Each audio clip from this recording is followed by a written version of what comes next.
So he skated that, did some work with them, and then from my knowledge, he went and did a secret like vert ramp thing that's kind of in the area, but he was like, I can't really tell you about it because it's a secret. So I was like, okay, I was out of the party on that one.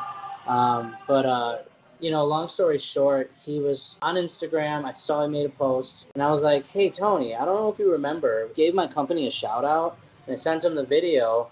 I was like, it would be really cool if the whole thing came full circle. Like, you came and checked it out. I didn't think you would ever come to Wisconsin, and here you are. Like, why not? Let's hang out. And I could see that it said seen, so I was like, he saw it, didn't respond to it, and that was, I think, on Saturday.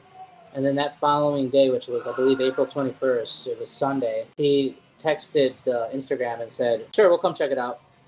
And I was like, no way, are you coming tonight? Like, I was about to close, so sometimes we close early on Sunday nights. And he was like, no, we're on the way. And I was like, no way. So I went up to my wife, Skylar. I was like, so Tony Hawk's on the way here? And she was kind of like, what? And I was like, yeah, I don't know.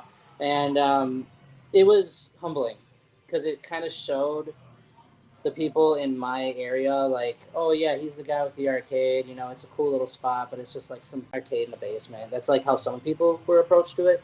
And then once Tony Hawk came through, it was like, oh, I heard you're the guy that had Tony Hawk in McGuanago. And the reason why he was in McGuanago was to come to your arcade. So it was kind of cool to see people kind of turn an eye to it and go, hey, but I thought it was going to bring me a lot of business. It did not, but it did bring some sort of notoriety. Like, people were like, oh yeah, you're the guy. So it was very awesome.